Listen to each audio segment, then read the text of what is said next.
everyone, welcome back to another round of Tuesday Night Legacy. Tonight we've got White-Red Initiative versus Angel Stompy. On the left, we have Michael coming back from round 2 to play his White-Red Initiative list in round 3. Now, this deck is one of those big mana decks that we were talking about in that last video. So, the Ancient Tomb, City of Traders, Chrome Mox, Lotus Petal, Simian Spirit Guide strategy of being able to generate an insane amount of mana, up to 4 or 5 in the right circumstances on turn 1, and playing some creature that is going to generate you advantage that is hopefully just going to carry you through the entire game. This is usually the Caves of Chaos Adventurer or the Seasoned Dungeoneer, as those are both bringing in the initiative with them on turn 1. You could also play something like Archon of Emeria to slow down your combo opponent that only allows them to play one spell a turn, or you can be playing the Anointed Peacekeeper and try your best impression of a Thoughtseize in white. On the other side of the board, we have William playing his White-Black Angel Stompy list. William, always the innovator of the White-Black archetype, is coming in here taking a little bit of a nod from the Angel Stompy list, but this is also an Ancient Tomb style deck. So you have a couple Ancient Tombs, you have the Chrome Moxes, Mox Diamonds that are going to be generating you that early game advantage, but from there things get a little different. We're kind of seeing almost a Death and Taxes style feel to this deck with the 4 Mother of Runes and the Giada Font of Hope doing its best impression of a Serra Avenger. You also have an Opposition Agent and a Plague Engineer main board coming in for that Black Splash, and then the Skyclave Apparitions and Solitudes that are going to be helping remove any problematic permanents on board. Recruiter of the Guard going and getting any of those things that you need. Then at the top of your curve, you have the Serra Paragon. Now this is a 3/4 with flying for 4 mana, but it allows you during each of your turns to either play a land or cast a permanent spell with mana value 3 or less from your graveyard. And when it's put into the graveyard from the battlefield, you exile it and gain 2 life. The other fun spice in here is the Invasion of Gobakhan, making it so that, you know, this is White's version of Thoughtseize, where you get to take a card and say that costs 2 more for the rest of the game. And then once you crack this thing down for 3 damage, it turns into the Light Shield array, which allows you to put a +1/+1 counter on each creature that attacked last turn. And if you sacrifice it, then creatures you control gain hexproof and indestructible until end of turn. There's a green spell, instant spell, that costs 2 mana that does exactly this. So the fact that it has all that other stuff stapled onto it, and that card used to cost like $20. I mean, it got reprinted, now it's worthless, but this is ridiculous. This card is very good. All right, now that we've talked about these 2 decks, let's get into the game.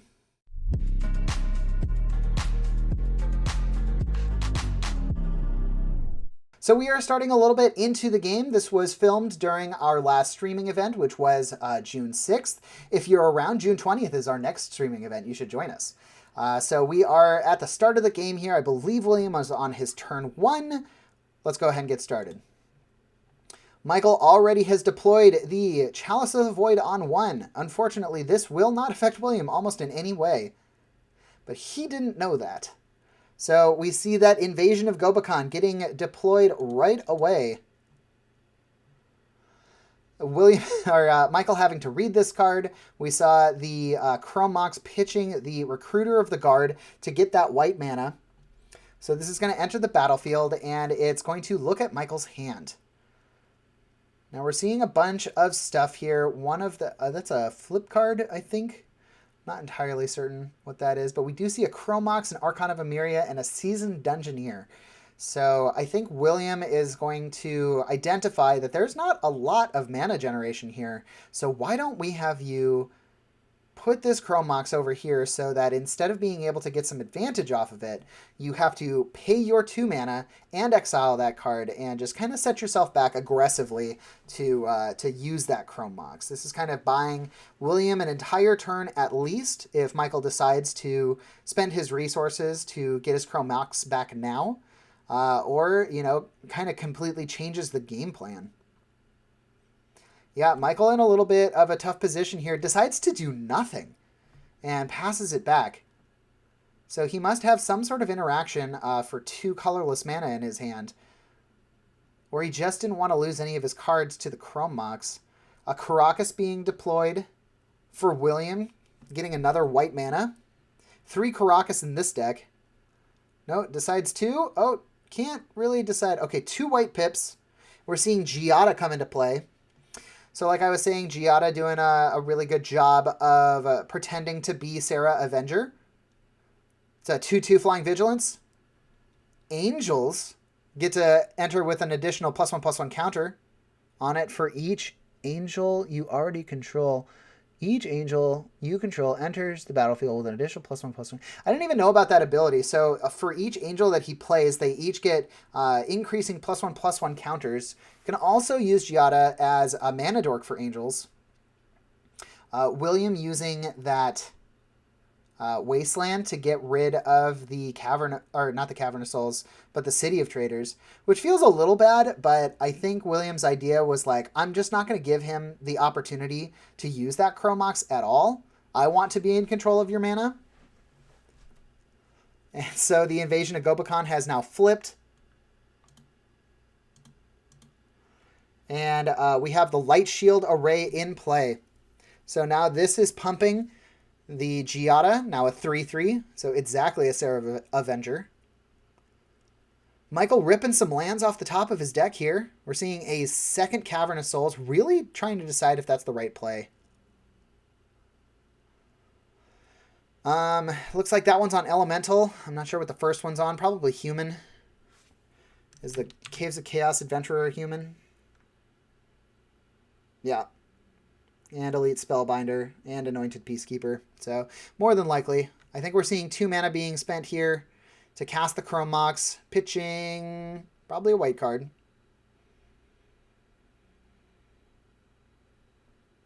Really thinking about it.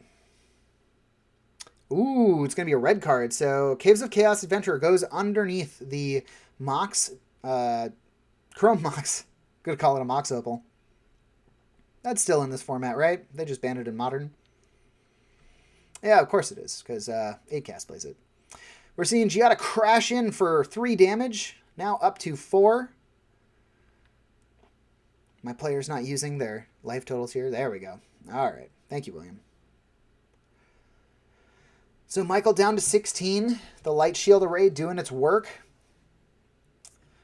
Michael probably pretty bummed because even if he has like a Solitude in hand, William can just sack that Light Shield array, protecting his Giada.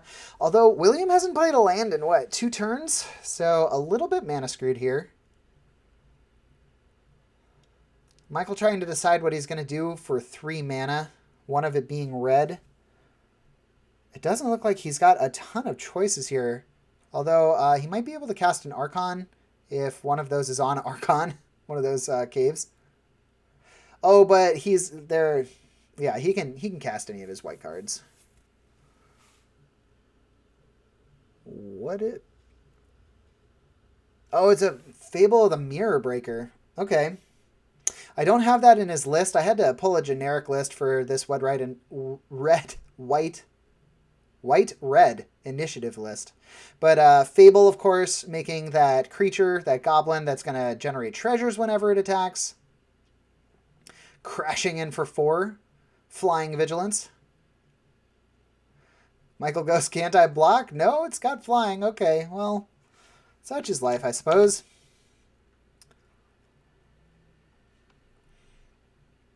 I think we're looking at all of these cards. Man, he's got that Sarah Avenger in hand. Or Sarah Paragon, excuse me. Really wants to play it. He's just 1 mana off since he can tap Giada to get that extra mana. I'm not sure what William's thinking about here. I think he decides to pass. Gets the extra counter on Giada. Giada just doing a ton of work this game. Although Michael does get to do some rummaging here, discarding cards first, and then drawing them for each card that he discarded, up to 2. Looks like he's going to pitch that Chalice of the Void, what appears to be a Lotus Petal. Drawing 2 cards. I guess he's decided that he has enough mana. No more mana, please. Oh, it might be a Mox Diamond, actually, because that's active card disadvantage, especially if like you're in a position like this where you're kind of halfway through the game and each card now matters a whole lot. You don't want to be discarding cards just to get another Mana Rock in play.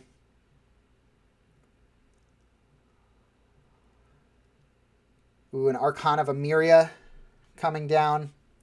Kind of limiting what William's going to be doing. So he can't play multiple spells. So no, like, Chrome Mox into another thing, which might set William back since he is just desperate for one more mana. Decides to pass it back. Attacking into Giada seems really dumb. So 5 damage coming across. Michael also happy that the Archon has flying so that he can put that right in front and just die. William says, yeah, okay, whatever. Here's a 6/6 now. Oh, but William does have interaction in the Solitude. So even though he has only 2 mana, at least he can answer anything that might be like really aggressive from Michael here. Say he plays like a Caves of Chaos adventure or something, then at least he can like Solitude the Kiki-Jiki in response. Probably wouldn't even do that. Probably just exile the Caves of Chaos itself.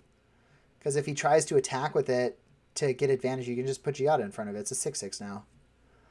Ooh, okay, so Fury coming down, getting to deal 4 damage. So I wonder if there's a response here. So 1, 2, 3, 4, 5. Oh, full retail Fury. Nope, nope. No cheat or anything. Just deals 4 damage to Giada. And we did not copy it with Kiki-Jiki trying to kill Giada. Just didn't have the mana for it. Seeing, finally, his first fetch land of the game. I'm not entirely certain why Flooded Strand gets to go hang out on the left side of the battlefield with William's exile pile, or discard, over on the right there. Finally seeing Sarah Paragon at second main phase, since we attack for 6 in the air with Giada. Sarah Paragon coming down, being able to either play a land or cast a spell from the grave. There we go. Flooded Strand going to the appropriate zone where all the rest of William's graveyard is. And now we're pitching Solitude before the end of turn, just to make sure that we can't copy a Fury and get attacked for just so much damage. Gaining a little bit of life. And everything's cool.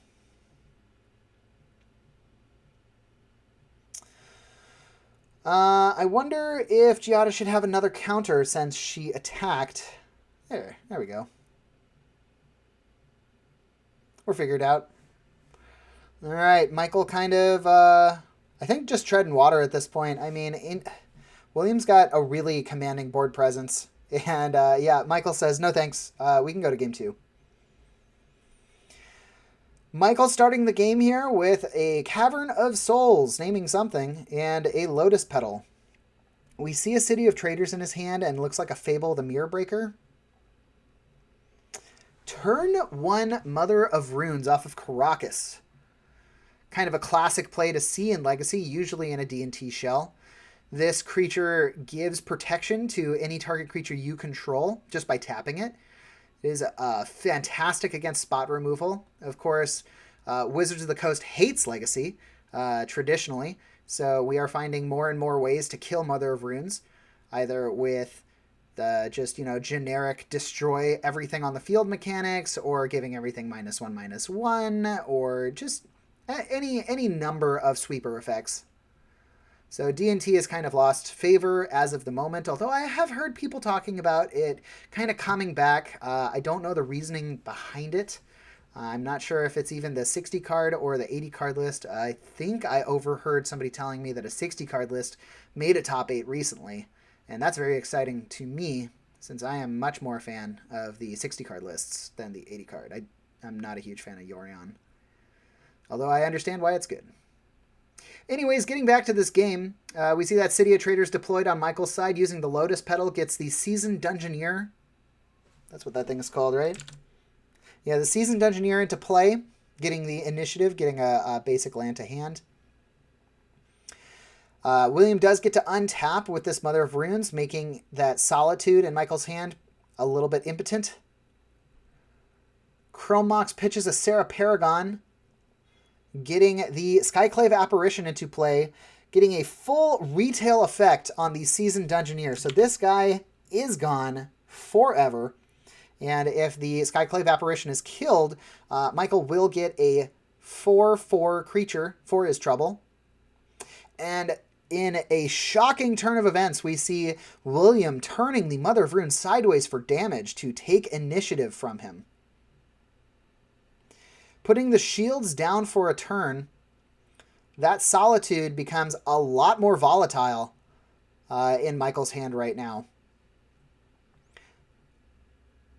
Maybe being able to get the Mother of Runes gone, or getting a 4/4 off of the Skyclave Apparition. We will see what happens here. I believe this Cavern of Souls is on human. I can't quite read what Michael has on his tablet there. William resolving the initiative trigger that he has. And I believe we're off to the races on Michael's turn. Of course, this die not representing counters, but the CMC that has been exiled with the Skyclave Apparition. So no, it is not a 6/6. Alright, what are you going to do? Can't cast that Fable. Don't have red mana. Since the Cavern of Souls only taps for creature mana. Does have another Cavern of Souls. Ooh, there's that red mana. Ooh, we lose the signal. Oh, no. Okay, it's back. And there's that Fable.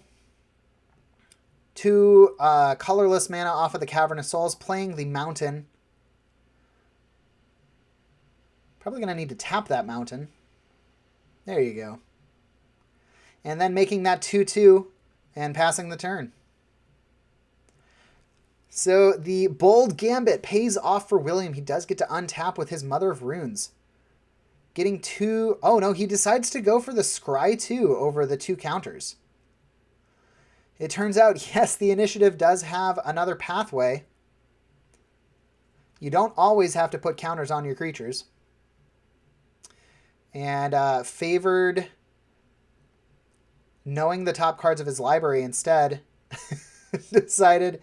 Okay, yeah, I wanted the Wasteland over the Ancient Tomb. He puts his Wasteland in Michael's graveyard. Getting a little flustered. It's okay. So taking care of that extra mana. And then putting a Kyav Orzhov Usurper into play. This is coming in out of the sideboard, so this is going to be able to deal with 0 or 1 CMC permanents. Just sniping them with a -1. And then Kaya does a really good job of not only cleaning up the graveyard, but eventually setting up for a win, because you're exiling 2 cards each turn from a graveyard.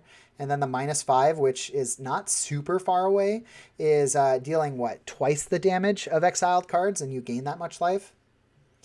So if Kaya gets to sit on the battlefield for a while, she just wins the game. As long as she's protected, she wins the game by herself. I think we just saw that Skyclave Apparition crash in for 2, because why not? Michael thinking about his rummage here. He's got an Archon. Oh, he was thinking of shipping his cavern. Getting rid of the Solitude. I don't know if getting rid of the Solitude... Well, I mean, that makes sense now, because William is never going to let that Mother of Runes get tapped again unless it's protecting something. So Solitude kind of a dead card here. Unless off of kind of copying it off of the Kiki Jiki, as long as that Fable can transform. Michael having a real hard time trying to decide what he's going to rummage. Now we're to Chrome Mox and Solitude. Chrome Mox and Archon. Only 4 cards. Michael does also have the ability to not rummage. He can maybe even do 1 of these cards instead of 2 to only draw a couple. Or a couple, I guess, is 2. So if you do 1, then you draw 1. Oh, he asked William how many cards he's got in his hand.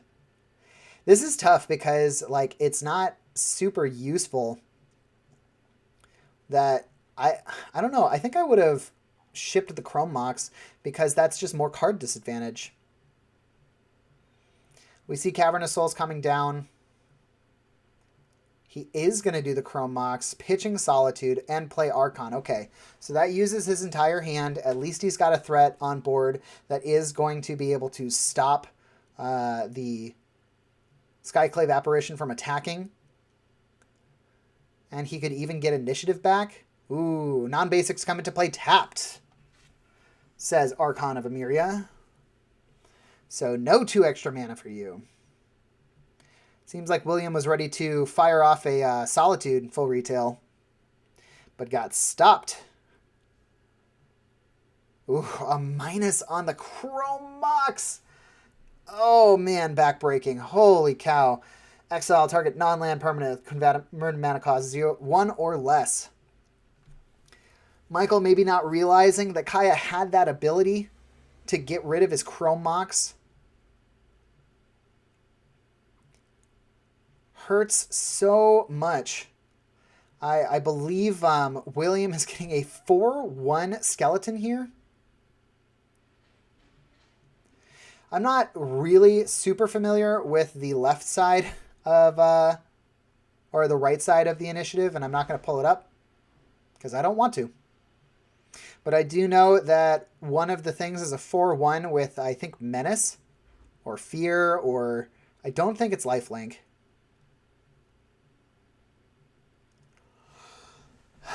So we see the reflections of Kiki-Jiki, and we actually draw into another, what is it, Reflections? Oh, I don't have it up on this list. Fable of the Mirror Breaker, that's the card. William reading his initiative. Going, okay. So, I believe William is ultimating his initiative here. I don't know if I mentioned it, but when William couldn't play his Ancient Tomb into play untapped, he decided to go for Giada instead. A shuffle for some reason. I'm not sure why. Maybe some cards were accidentally revealed. That blue die there, that's the 4/1. And now we're... Okay, a little confused. I think the 4/1 is the thing that the initiative just did. Here's 5 mana. There's the Seasoned Dungeoneer. Decides to nail the Kiki-Jiki. And then we're going to plus up and get rid of a couple cards from the yard.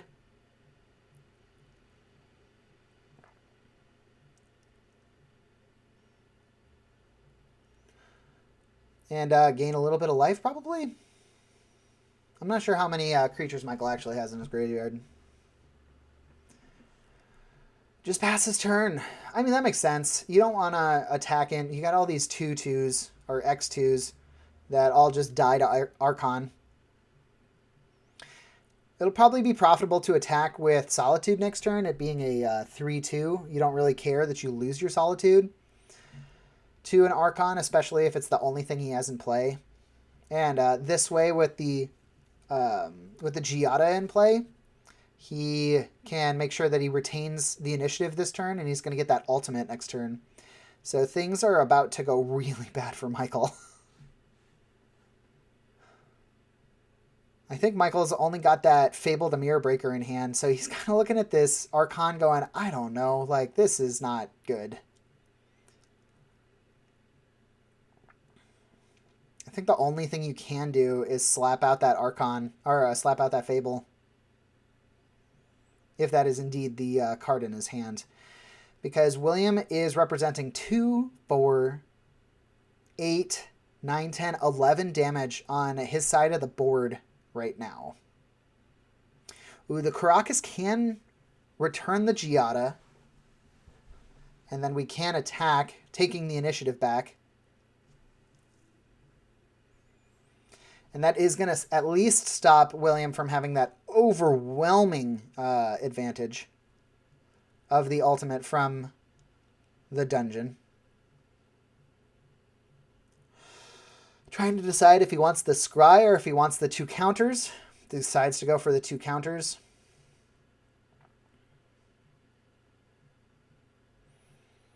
And passes it back to William. Although, I mean, William still does have 9 damage represented here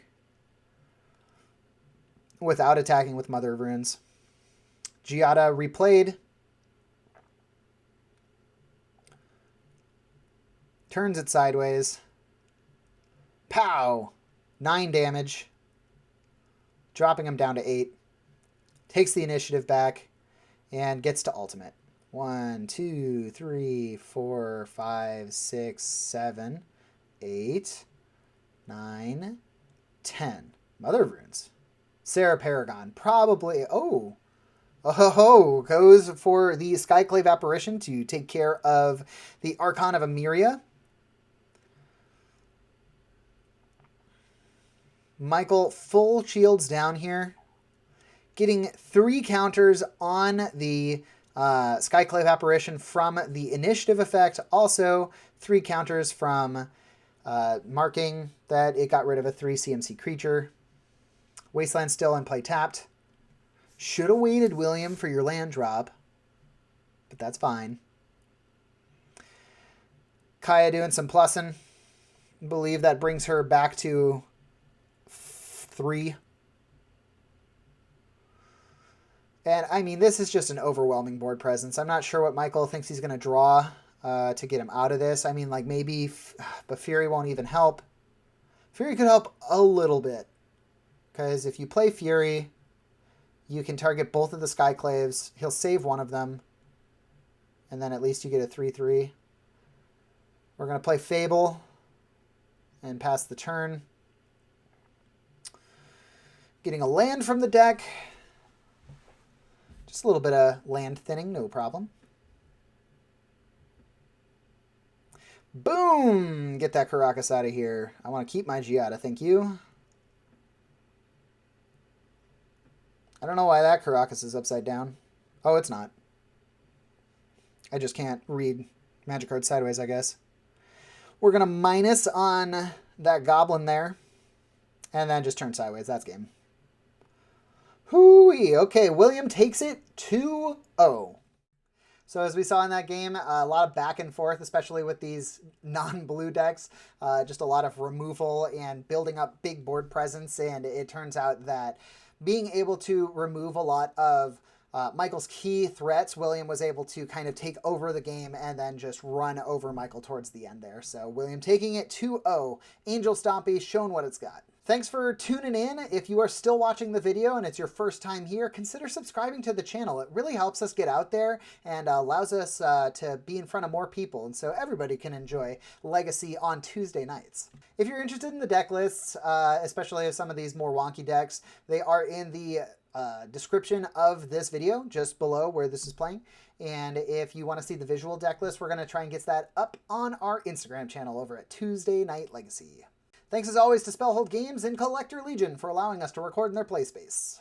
And that's going to do it for this video. As always, I am Eugene, and this is Tuesday Night Legacy. We'll see you next time.